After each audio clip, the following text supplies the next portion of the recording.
কৃষক বিরোধী আইন এনেছে কেন্দ্রীয় সরকার, তাই ৮ দফায় দাবিতে বিক্ষোভ সিআইটিইউ।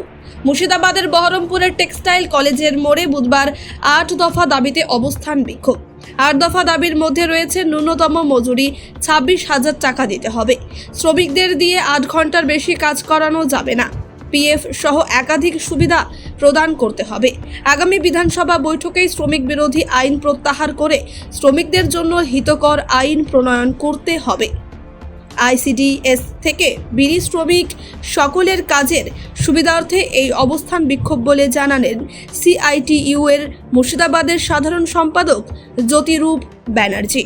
তিনি আরও জানালেন, তাদের এই দাবি যদি না মানা হয় তাহলে ভবিষ্যতে সমস্ত শ্রমিকদের সাথে নিয়ে বড় আন্দোলনের পথে হাঁটবেন, ধর্মঘটও ডাকতে পারেন। আজকে সারা দেশে কেন্দ্রীয় সরকারের কাছে ৮ দফা দাবিতে সিআইটিইউ উদ্যোগে সমস্ত জায়গায় বিক্ষোভ অবস্থান কর্মসূচি চলছে। সেই পরিপ্রেক্ষিতে আমাদের জেলায় আজকে ৩টে থেকে বেলা ৫টা পর্যন্ত অবস্থান বিক্ষোভ চলবে। ৮ দফা দাবির মধ্যে আছে মূলত সমকোড সংশোধন, যা করেছে সমকোড সংশোধন করে শ্রমিকদের যে অধিকার কেড়ে নিয়েছে। আমরা বলছি পুনরায় যে শ্রমিকদের স্বার্থ রক্ষাকারী সংবিধানের লিপিবদ্ধ ছিল শ্রমিকদের স্বার্থ, সেই আইন সংশোধন করে পুনরায় যেখানে ছিলাম সেখানেই ফিরে যেতে হবে। এটা আমরা মানছি না। শ্রমিকদের অধিকার খর্ব করা চলবে না। আপনারা জানেন ইতিমধ্যে ৮ ঘন্টার জায়গায় 10 ঘন্টা 12 ঘন্টা করে কাজ চালু করে দিয়েছে। আমাদের জেলাতেও কোথাও কোথাও শুরু হয়েছে। আমরা বলছি যা সংবিধানে প্রদত্ত আছে 8 ঘন্টা কাজ, 8 ঘন্টা বিশ্রাম, 8 ঘন্টা আমোদ প্রমোদ, এইটাই বহাল রাখতে হবে। দ্বিতীয় হচ্ছে যে শ্রমিকদের মজুরি, ন্যূনতম মজুরি আমরা বলেছি সারা দেশে 26,০০০ টাকা মাসিক দিতে হবে, এটা অবিলম্বে চালু করতে হবে। তৃতীয় হচ্ছে ইতিমধ্যে আপনারা জানেন যে পিএফ ফাঁকি দিলে মালিকের বিরুদ্ধে একটা পানিশমেন্ট হতো, জেল হতো এবং জরিমানা হতো।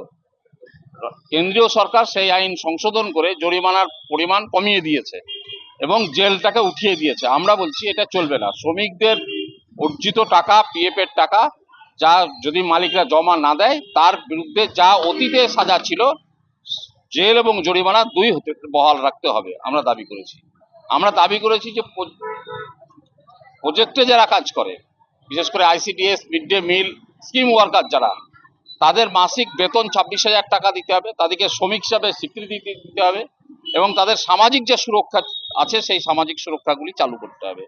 আমাদের জেলায় বিড়ি শ্রমিক, আমাদের জেলা বিড়ি শ্রমিক অধ্যুষিত জেলা, প্রায় 12 লক্ষ বিড়ি শ্রমিক আমাদের জেলায় বসবাস করে। সেই শ্রমিকদের ন্যূনতম মজুরি 3 বছর আগে রাজ্য সরকার ঘোষণা করেছে 268 টাকা হাজার প্রতি। কিন্তু রাজ্য সরকার তো ঘোষণা করেই দায় খালাস করলে চলবে না, রাজ্য সরকারকে এই দাবি আদায় করে দিতে হবে।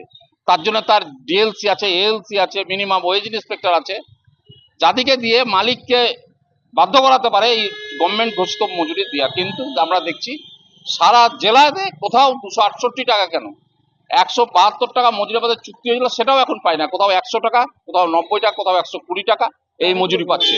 অথচ এই মালিকরাই হচ্ছে তৃণমূলের সব নেতা, মন্ত্রী, এমএলএ, যারা কুম্ভীরাস্য ঝরাচ্ছে নির্বাচনের সময় যে শ্রমিকদের জন্য আমরা আছি, কিন্তু এই শ্রমিকদিকে প্রতিদিন বঞ্চনা করছে। তাদের কোনো পিএফ এর ব্যবস্থা নাই। বিড়ি শ্রমিকদের জন্য হাসপাতাল চালু হয়েছিল, আমাদের তৎকালীন সাংসদ আবুল হাসনাত খানের উদ্যোগে তারাপুরে হাসপাতাল চালু হয়েছিল। সেই হাসপাতাল আজকে জীর্ণ দশায় পরিণত হয়েছে। ইএসআই হাতে তুলে দেওয়া হচ্ছে সেই হাসপাতাল। ইএসআই বিড়ি শ্রমিকদের কোনো সুযোগ সুবিধা নাই চিকিৎসার। এই সমস্ত অব্যবস্থার জন্যে আমরা চাই সামনে যে সংসদে বাজেট অধিবেশন, সেই বাজেট অধিবেশনের মধ্যেই শ্রমিকদের স্বার্থ বিরোধী যে আইন চালু করেছে সেই আইন প্রত্যাহার করে নিতে এবং শ্রমিকদের স্বার্থ রক্ষাকারী যে আইনগুলি আছে সেই আইনগুলি প্রণয়ন করতে। সারা দেশে শ্রমিকদের ন্যূনতম 26,০০০ টাকা মজুরি, শ্রম আইন প্রত্যাহার করে নেওয়া, যে 4টে কোডে শ্রম আইনকে বাধ্যক বেঁধে দিয়েছে, সেই 4টে কোড উইথড্র করে নিয়ে যা শ্রম আইন সংবিধানে যা লিপিবদ্ধ ছিল তাকে পুনরায় প্রবর্তন করা, পিএফ এর যা সাজার ব্যবস্থা ছিল সেটাকে পুনঃপ্রবর্তন করা, নতুন পেনশন প্রকল্প যা চালু করেছে তা মানব না, পুরনো পেনশন প্রকল্প যা চালু ছিল সেই পেনশন প্রকল্প চালু করতে হবে। এই সমস্ত দাবি নিয়ে আমরা আজকে অবস্থান করছি। এরপরে আমরা আমাদের সমস্ত ট্রেড ইউনিয়ন, আইএনটিটিউসি এবং বিএমএস ছাড়া সমস্ত ট্রেড ইউনিয়নের পক্ষ থেকে ভারতের অর্থমন্ত্রীর কাছে আমরা 12 দফা দাবি পেশ করেছি সংসদে আলোচনার জন্য। যদি তা না হয়, যদি এই সমস্ত দাবি, উল্লেখিত দাবিগুলি যদি স্বীকৃতি না পায়, তাহলে আমরা বৃহত্তর আন্দোলন সারা দেশে সমস্ত শ্রমিক শ্রেণীকে নিয়ে বৃহত্তর আন্দোলনে যেতে বাধ্য হব। সে ধর্মঘট হতে পারে, সে দিল্লিতে ধর্ণা হতে পারে, সে যে কোনো পথ অবলম্বন করতে শ্রমিকরা বাধ্য হবে। ব্যুরো রিপোর্ট, চেতনা নিউজ।